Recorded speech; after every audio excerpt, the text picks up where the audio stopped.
Hey everyone, my name is Daniel and welcome back to the Finance Channel. I'm back guys, and here today I'm going to talk to you all about exactly what's been going on over the past few weeks when it comes to me personally and this channel, talk to you guys about some of my goals here over the longer run when it comes to the Finance Channel, go through some stocks like Voyager of course, and talk about some recent moves that I've been making, and yeah, we'll go from there. So if you end up enjoying this video, end up finding some value in it, please consider subscribing, and with that out of the way, let's get into the video. So first and foremost, where have I been? Well, when it comes to the Finance Channel, I've been really just trying to go out and determine exactly what I want to do with this YouTube channel moving forward. It's absolutely incredible what we've managed to do here in this community over the past year, going from 0 to now over 5,000 subscribers. It's truly incredible, and I'm very, very grateful for all of you for watching my videos, liking them, subscribing, commenting. I really do appreciate it. And, you know, I have mentioned this before that I do want to scale back the amount of videos I make about Voyager in comparison to other stocks out there, macro analysis and, you know, cryptocurrency analysis, things along those lines, focusing on a wider variety of content. And I hope this video really kind of sparks that change and hopefully sparks a bit of a more regular upload schedule here over the next few days, weeks, months, and maybe even years thereafter. So with that out of the way, let's get into it. First and foremost, here we have Voyager. I know a lot of you have been wondering what my thoughts are on what we've been seeing here with Voyager. Now, with no doubt, it is still flat on the month, slightly down, but it has had a very, very strong past few days paired with the incredible price action that we've seen with cryptocurrencies across the board, you know, mainly Bitcoin, which just got the first ever Bitcoin futures ETF, a monumental change and kind of milestone when it comes to Bitcoin and cryptocurrencies. A lot of positivity. Steve Ehrlich was on Yahoo Finance this morning saying that net buy volume for cryptocurrencies like Bitcoin are up well over double from where they were last week, this week. So again, a lot of activity, a lot of positivity. Great to see that from this standpoint with Voyager. Again, when it comes to my long-term thoughts on this company, nothing has changed. And a lot of people have been saying, hey, Bitcoin's now at over 60,000, yet Voyager stock moved, hey, maybe 15, 20% in the past few days. Why is that? Well, the fact still remains that it isn't short-term profits and short-term revenues that the market is focusing on, and rather is the longer-term scope of this company from the sense of, will they be able to keep up this level of revenue over the next 3 to 5 years if cryptocurrencies potentially do go down in volume and potentially enter a bear market, things like that? Those questions still remain unanswered, which is why we're, still seeing a great move, but nothing crazy coming from Voyager. Again, I've said this before, I'm going to say it again. It's going to take diversification of products, introduction of lending, debit cards and credit cards, which Voyager will with no doubt make money off of through transactional revenue, which I haven't really talked about this, but let's say they introduce a debit card and you can use Bitcoin to spend money at your favorite, whether it be restaurants or stores. When you convert Bitcoin and want to buy something in store, Voyager will take that Bitcoin, convert it into US dollars, and pay for it that way. So they actually count that as a transaction. And as we know, Voyager makes money off of volume. So that's, with no doubt a great revenue source for them. When the time comes, of course, you also have lending, which is going to be big, stocks, same exact thing. You want to buy something with Bitcoin, it's probably going to be a situation where Voyager actually makes that transactional revenue. And, you really see a situation here where over the long run, if cryptocurrencies do gain adoption, which I'm pretty sure 99.9% of the people that watch my channel here do believe in, this company will prosper and will do very, very well. Nothing's changed. I continue to be bullish. That's my thoughts on Voyager. Now, the next few stocks here are companies that I've been actively making moves on over the past, not just few months, but generally the past couple of weeks here. And I want to go through all of these here. There's about 5 that I want to talk to you guys about. And hey, we'll finish it off there. So first and foremost, this is a company that I actually bought today.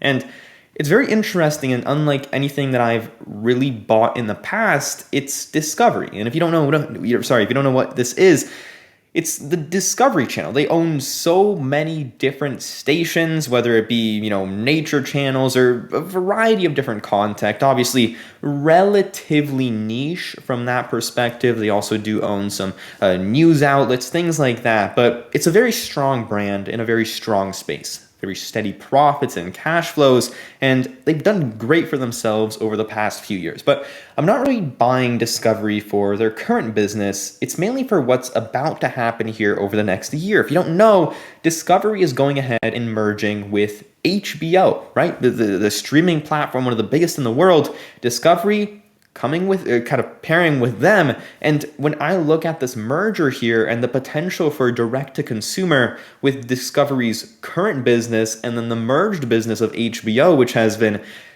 significantly really not reaching its potential or underperforming based off of AT&T's really bad management team. I think now that you will have Discovery playing a big role in HBO, you're going to have a position where this company can significantly expand the opportunity of HBO internationally. You're going to have Discovery Plus getting introduced internationally, just came to Canada here a few days ago. Again, further expanding revenue opportunities and allowing Discovery to be an absolute conglomerate in the streaming space with targeting revenues of over $50 billion in the years to come. So again, expect a video on Discovery over the next few weeks, or not next few weeks, hopefully within the next few days, as I am quite bullish on this company. I do see really, really small downside risk given the actual brand that they have in, obviously in today's age, and obviously the future that they have with Discovery and direct to consumer with obviously a subscription-based business model.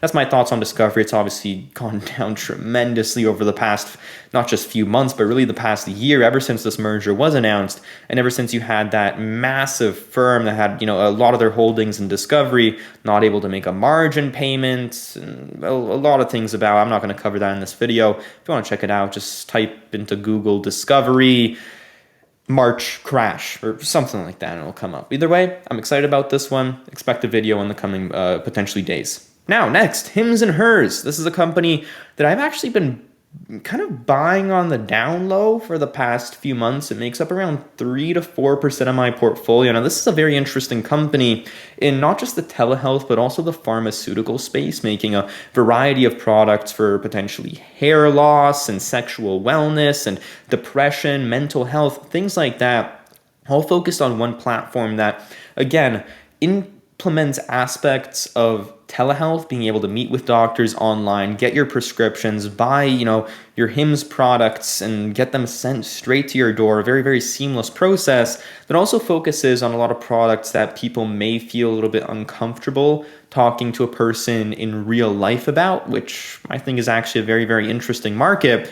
And when you also look at their margins, over 80% gross margins. So you look at their kind of long-term opportunity when it comes to profit potential, it's absolutely massive and comparable to companies like Pfizer. And given that this company is expected to continue growing revenues 20 to 30% over the next few years, I really do see a lot of potential, for Hims to really become a major player in the telehealth space. A vast majority, if not all of their revenue actually comes from subscriptions, people buying these different products and potential, pharmaceutical medicines, things like that on a reoccurring basis. Great to see. I love this company. And again, expect a video here over the next little while. Now, the next one's a little bit controversial. And when I did post I think it was 1 or 2 videos about it, there was some controversy in the comment section down below. But Alibaba is a company I have a relatively small position in, right around 3% of the portfolio. And I've always said this about Alibaba.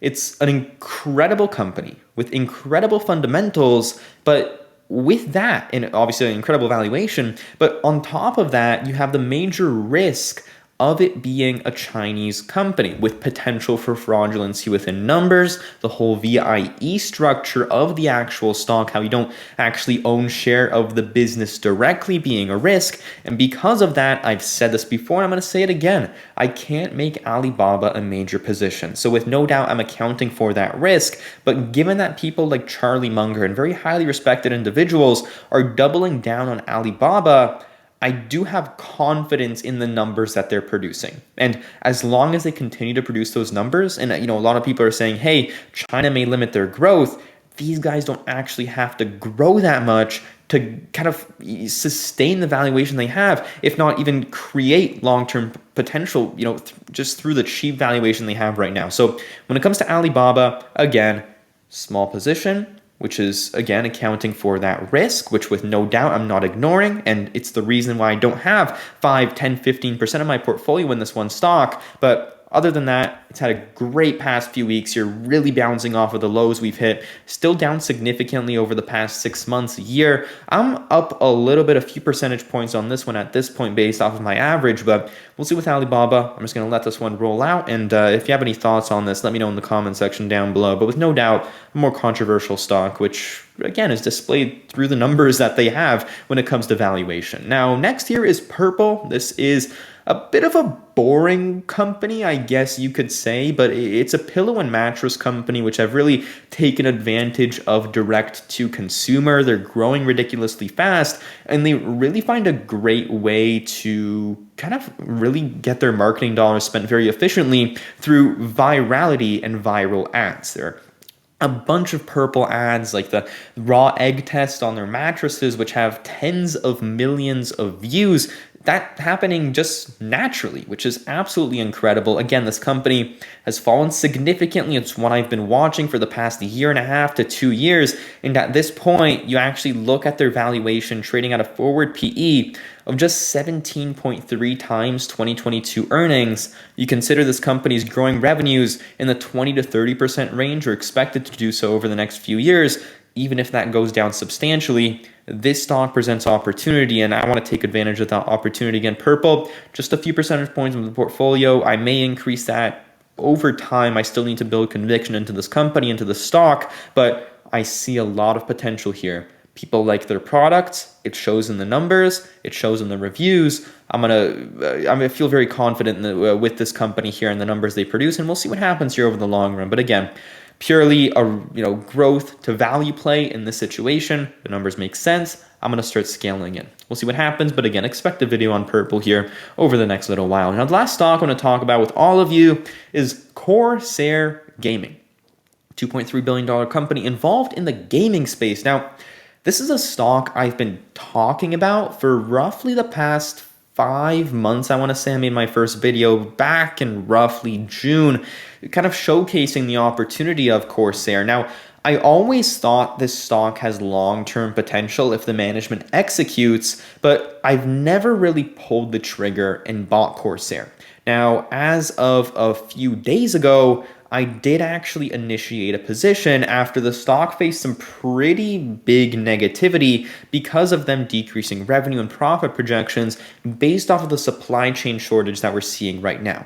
Now, in my opinion, this is a very, very short-term thing that will resolve over the coming years. I mean, it's really a situation where we're facing a lot of negativity in the overall economy when it comes to shortages, gas prices increasing massively. Eventually, these things will resolve with time, however long that takes. That remains to be seen. But Corsair, again, this is a stock, when I run my numbers, they don't even have to do too well when it comes to revenue growth and just maintaining their profit numbers for this to be a potential 2x opportunity over the next 3 to 5 years. And if you add on top of that the potential for this company to outperform and get back to revenue growth of, let's say, 10 to 20% alongside margin expansion, this could very well be upwards of a 3x stock or 3x opportunity. I'm playing this one. I like it. Again, roughly 3% of my portfolio at this moment in time. I may increase this one over time. I'm not really in a rush to buy Corsair in a massive, massive way in a short amount of time, but with no doubt, I'll scale this one up to, let's say, 5% if things do go well. I like the business at Corsair. I use a ton of Elgato products for my actual video creation. I have an Elgato microphone. I have an Elgato ring light. I'm planning on getting their webcam. A lot of great products coming out of this company. I really like them, and I think they have a lot of potential here, not just as a business, but as a stock from valuation standpoint over the long run. So again, This video, it's been a little bit different, obviously something I haven't posted in a long time, but again, just kind of going back to, where I started this channel, just analyzing stocks, and I kind of want to come back to that. I'll continue updating you guys on Voyager, maybe Big Digital, but I really want to focus on companies that are over a $1 billion market cap, and this is maybe something I should have said at the beginning of this video, but when it comes to my plan with this channel, I do want to focus on companies with over a $1 billion market cap. I've kind of learned my lesson about talking about so-called penny stocks or companies within the hundreds of millions of dollars of market cap range. Although I still do think they have potential, they tend to be very volatile and not as reputable. And I want to surround myself with these strong companies with solid track records, and alongside that, great value propositions here over the long run. So again, that's my plan. Let me know in the comment section down below what your thoughts are on the stocks I talked about in this video, and if you have any that I want to take a look at here over the next little while. Anyways, guys, thank you so much for watching this video. I really do appreciate each and every one of you for watching, and great to be back, and I'll see you all in the next one. Bye-bye.